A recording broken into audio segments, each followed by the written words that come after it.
اعوذ باللہ من الشیطان الرجیم بسم اللہ الرحمن الرحیم۔ اب ہم چلتے ہیں قرآن پاک کی تفسیر کی طرف۔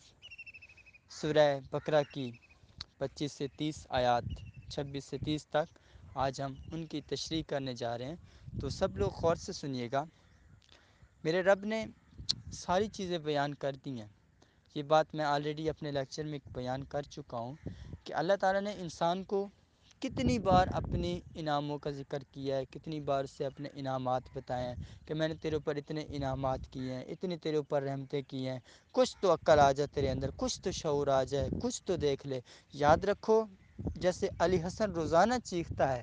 روزانہ چلاتا ہے حق کے اوپر، تو یہی بات ہے کہ میرا رب اتنا کچھ دینے کے بعد بھی بار بار چلا رہا ہے کہ کچھ تو سوچ لے، کچھ تو سوچ لو، لیکن ہم نہیں سوچیں گے۔ تو پھر یاد رکھو کہ رب کوئی چھوٹی چیز نہیں ہے۔ ان اللہ علی کل شیء قدیر، وہ پوری ہر چیز پر قدرت رکھنے والا ہے، اس کے پاس اتنی طاقت ہے۔ اور ہم لوگ اس کو چھوٹی چھوٹی جتنے بھی ہم گناہ کرتے ہیں، جتنے بھی ہم برائیاں کرتے ہیں، جو بھی ہم نقصانات کرتے ہیں، اپنے رب کی نافرمانی کرتے ہیں، ہم اپنے رب کا دیا ہوا کھا لیتے ہیں، اس پر ناشکری کرتے ہیں، اس کے ساتھ بہت دھوکے کرتے ہیں، بہت زیادہ ظلم کرتے ہیں، تو ہم لوگ گمراہ ہوں گے، ہم لوگ خراب ہوں گے، ہمارے لیے عذاب ہوگا۔ اس کی سب سے بڑی وجہ کیا ہے کہ رب نے ہمیں سب کچھ دیا بھی ہے، اور اس کے باوجود بھی ہم لوگ کبھی بھی اس کے راستے پر، سچے راستے پر آنے کو تیار نہیں ہے۔ تو یاد رکھنا کہ رب نے اتنا کچھ عطا کیا، ہمارا نہ منہ سونا ہے، نہ ہماری شکل سونی ہے، نہ ہمارا کچھ اور،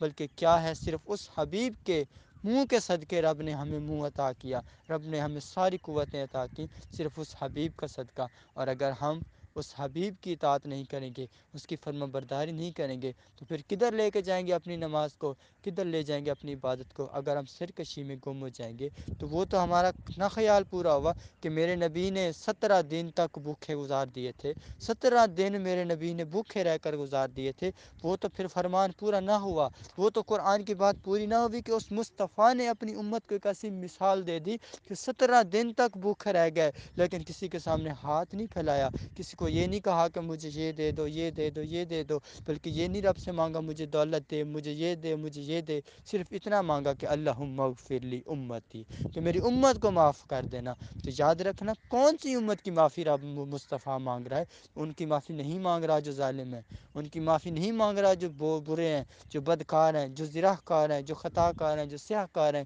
ان کی معافی نہیں مانگ رہا، جو ان کی معافی مانگ رہا ہے جو اللہ کی طرف آئے بھی ہیں اور اللہ کو جان بھی نہیں سکے، جو اللہ کی طرف آئے بھی ہیں اور حق کو پہچان ہی نہیں سکے۔ اور یہی وجہ ہے کہ وہی لوگ سرکشی کا شکار ہیں، آج وہی لوگ ذلیل ہو رہے ہیں، آج وہی لوگ رسوا ہو رہے ہیں۔ ان کے پاس علم بھی ہے، عمل بھی ہے، سب کچھ ہے، لیکن پھر بھی ان کے پاس پہچان نہیں ہے، ان کو اپنے علم پر یقین نہیں ہے، ان کو اپنے اوپر اعتماد نہیں ہے، وہ خود کو کچھ بھی نہیں جانتے، خود کو اتنا کمزور کر چکے ہیں کہ وہ لوگوں کے مزاروں پر، لوگوں کے دروں پر سجدے کرتے آ رہے ہیں، اور ان کے اندر سارا کچھ ختم ہو گیا ہے، ان کے اندر انسانیت مر گئی ہے، ان کے اندر وہ رب کی قوت مر گئی ہے کہ جس وجہ سے وہ اپنے آپ کو اشرف المخلوق کہلواتے تھے، اب وہ اشرف المخلوق کہلوانے کے قابل نہیں بچے۔ اب جو اگلی آیات ہیں ان کے اندر جو رب نے کہا کہ جن لوگوں نے گمراہی خریدی، جن لوگوں نے گمراہی خریدی تو وہی لوگ نقصان اٹھائیں گے۔ اس کی سب سے بڑی وجہ کیا ہے کہ ان لوگوں کو اس چیز کا علم نہیں کہ ہم نے کیا کیا کیا ہے، ہم نے اپنی لائف کے اندر کیا کیا کیا ہے۔ اللہ نے ہمیں اتنے انعامات دیے ہیں، ہمارے لیے اتنی اچھی اچھی چیزیں چنی ہیں، ہمارے لیے جنت بنائی ہے، ہمارے لیے سب کچھ بنایا ہے، تو ہم کیوں نہیں سوچتے، ہم کیوں اس دنیا کے اندر گھرے ہوئے ہیں، ہم اس دنیا کو کیوں اپنا خدا سمجھنے لگ گئے ہیں، ہم اس دنیا پر کیوں اتنے کامل یقین رکھنے لگ گئے ہیں؟ یہ دنیا تو ہمیں برباد کر جائے گی، یہ تو لذت ہے، یہ تو بندے کو شیطان کی ایک چھوٹی سی لذت ہے، دی ہوئی خوشی ہے کہ جو ہم کو برباد کرتی جا رہی ہے۔ جتنے لوگ اس خوشی کے پیچھے پڑے اتنے ہی برباد ہوئے، جتنے لوگ مصطفیٰ کی طرف ہے اتنے ہی کامیاب ہوئے۔ تو کامیاب وہی ہوگا جو حبیب دو جہاں کے ساتھ سچی اور پکی محبت کرے گا، اس کو قرآن کے اوپر عمل کرے گا اور اس پر عمل کر کے دکھائے گا، خود کو پریکٹیکلی کر کے دکھائے گا کہ میں واقعی اس قرآن کا محافظ ہوں، میں اس پر عمل کرنے والا ہوں، میں اس کی خدمت کرنے والا ہوں، میں اس کے ساتھ پیار کرنے والا ہوں، میں اس قرآن کو اپنے سینے میں رکھنے والا ہوں۔ جب آپ سب لوگ یاد رکھو، جب آپ کے اندر یہ چیز آئے گی تو میرا ایمان ہے کہ اس دور کے اندر یہی مسلمان آپ بچیں گے جو اپنی دعا بعد نہیں مانگیں گے رب انہیں عطا پہلے کرے گا. شیر ایسے لوگ بنیں گے. پھر ایسے نہیں بنیں گے کہ جو ذلیل ہو جائیں گے, خوار ہو جائیں گے, جو نمازیں بھی پڑھیں گے, عبادتیں بھی پڑھیں گے, پھر بھی روئیں گے, پھر بھی تڑپیں گے. تو ایسے لوگوں پر بہت زیادہ انسان کو دکھ ہوتا ہے, رونا آتا ہے کہ کتنے بڑے یہ ظالم لوگ ہیں, کتنے بدکار لوگ ہیں جو عبادتیں بھی کرتے ہیں وہ بھی جھوٹ کی مانند, جن کو یہ نہیں پتہ کہ ہم نے کلمے کی لاج بھی رکھی تھی یا نہیں. جو کلمے پر نہیں آیا اس نے نماز پڑھ کے کیا کرنا ہے, اس نے قرآن پڑھ کے کیا کرنا ہے, اس نے عبادت کر کے کیا کرنا ہے. بات تو سب کچھ کلمے پر تھی. اگر کلمے پہ بھی نہیں چل سکا تو پھر مسلمان کہاں سے بنا. پھر اپنے آپ کو مسلمان تو پہلے کر کے آئے, پھر اس کے بعد آئے, پھر اپنے رب کے قرآن کی نافرمانی آ کے کرے. پہلے مسلمان تو بنے, پہلے اپنے آپ کو ثابت تو کرے, جو کچھ وہ کر رہا ہے وہ پہلے وہ تو کرے. اس کے بعد پھر قرآن پاک کو جب پاک ہو کے پڑھے گا, جب اپنی روح کو پاک کر کے, جب اپنی زبان کو پاک کر کے, جب اپنی آنکھوں کو پاک کر کے, جب اپنے دل کو پاک کر کے قرآن پاک کو پڑھے گا نا, اور اسے پتہ چلے گا کہ اب اس کے اندر سرور ہے, اب یہی وہ کتاب ہے کہ جو ہمیں ہر مرض سے بچا سکتی ہے. پھر وہ دیکھے گا, پورا دن دیکھے گا, رات دیکھے گا کہ کہاں سے شیطان اس کے قریب آتا ہے, کس راستے سے اس کو ہٹانے کی کوشش کرتا ہے.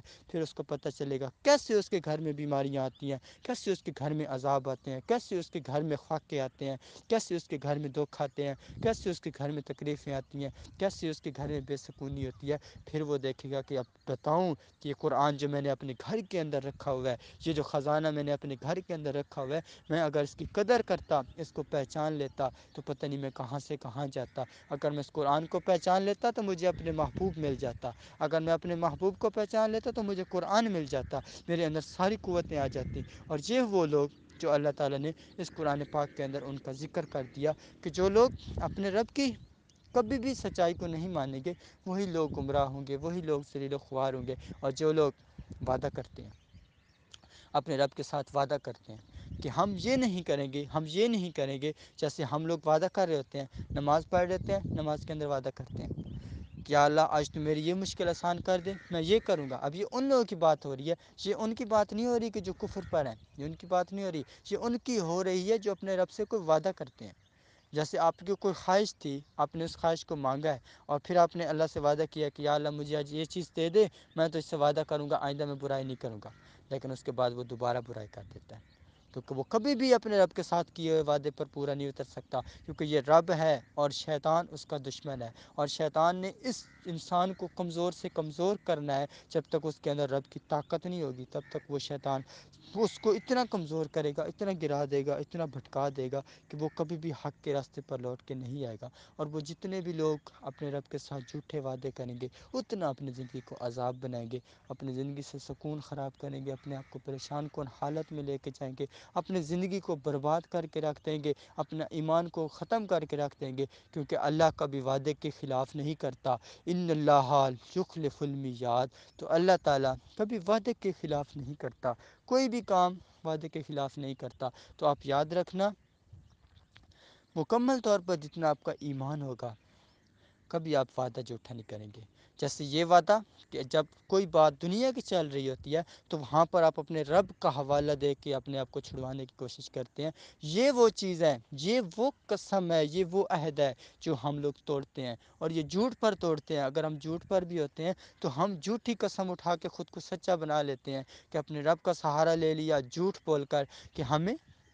سکون مل جائے گا, ہمیں مشکل سے آسانی ہو جائے گی. تو یاد رکھیں یہ وہ لوگ ہیں جو وعدہ توڑنے والے ہیں. جیسے انہوں نے اپنے رب سے کوئی خواہش مانگ لی, اور پھر اللہ سے وعدہ کر دیا کہ ہم ایسا نہیں کریں گے. جیسے ان لوگوں نے گناہ کر لیا, اس کے بعد ان پر ایک عذاب آیا, انہوں نے وعدہ کر لیا کہ اب ہم آئندہ غلط کام نہیں کریں گے. لیکن یہ لوگ نہیں رکے, اور یہ وہ لوگ ہیں جو وعدہ توڑنے والے ہیں. اور وعدہ توڑنے والے کے لیے آپ جانتے ہیں کہ معافی نہیں ہے. کیوں کہتے ہیں کہ جو وعدہ کرو وقت پر پورا کرو. اگر وعدہ پورا نہ کر سکو تو پھر وہ وعدہ کرو ہی نہ, کیونکہ اگر وہ وعدہ کرو گے تو وہ رب کی ذات کے لیے کرو گے. اس وعدے کا تعلق کسی اور چیز سے نہیں ہے, صرف خدا سے ہے. اور جو بندہ خدا کے ساتھ کیا ہوا وعدہ توڑے گا, وہ یہ یاد رکھے کہ اس نے اپنے آپ کو اپنے رب سے توڑ لیا ہے. اور جتنا وہ اپنے رب سے توڑ لے گا, پھر اس کے بعد اس کے پاس جڑنے کا کوئی راستہ نہیں ہے. صرف ایک ہی راستہ ہے, اس کا حبیب. اگر اس سے جا کر کال کرتا ہے تو اس کا حبیب اس کو اتنی نرمی ضرور دے گا کہ وہ اس کال پر پھر پورا اترے گا, اور پھر اپنے رب سے جا کر وہ معافی مانگ سکتا ہے. پھر وہ معافی مانگنے کے قابل رہے گا,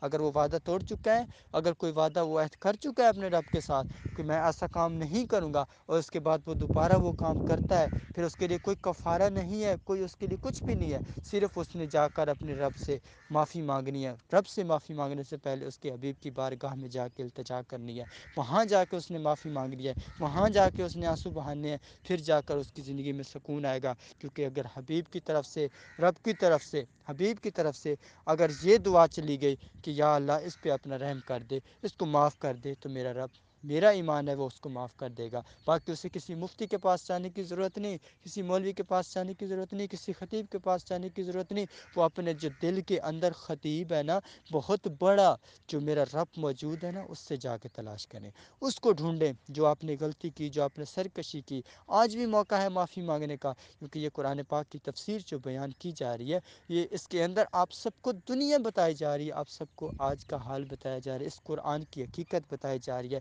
اس قرآن کا کن لوگوں پر اثر ہوگا یہ بتایا جا رہا ہے۔ تو آپ سب لوگ سن لیں غور سے کہ جو وعدہ توڑتے ہیں وہ کبھی بھی معاف نہیں کیے جائیں گے، کبھی بھی نہیں چھوڑے جائیں گے۔ تو ان لوگوں کو چاہیے کہ کبھی بھی دنیا کے معاملات میں، جیسے ہمارے اوپر ایک مصیبت آ گئی ہے، ہم لوگوں نے اللہ اللہ اللہ کرنی شروع کر دی لالچ کے تحت، جب ہماری مصیبت ٹال دی پھر ہم نے سب کچھ چھوڑ دیا۔ تو یہ ہے وہ وعدہ جو ہم وعدے کی خلاف ورزی کرتے ہیں، اور پھر ہمیں سکون نہیں ملے گا، پھر ہمیں چین نہیں ملے گا، کیونکہ جو بندہ اپنا عہد توڑ سکتا ہے وہ کچھ بھی اپنے رب کا نقصان کر سکتا ہے، اس کے پاس ساری قوت ہے۔ جو بندہ اپنے زبان پر قائم نہیں رہ سکتا، وہ بندہ صریح گمراہ ہو سکتا ہے، اس پر اپنا رب کبھی بھی یقین نہیں کرے گا جو بندہ اپنی زبان پر قائم نہیں رہا، کیونکہ مسلمان کی دل ایک ہے، زبان ایک ہے، دماغ ایک ہے، سب کچھ ایک ہے، اور اگر وہ اس کو دو میں کنورٹ کرے گا تو اس سے بڑھ کر ظالم کوئی نہیں ہوگا۔ آپ سب کو اس قرآن پاک کی تفسیر کی سمجھ آ گئی ہوگی کہ جو آج کا ٹاپک تھا 5 آیات کا، تو ان کی مکمل تفسیر بیان کر دی گئی ہے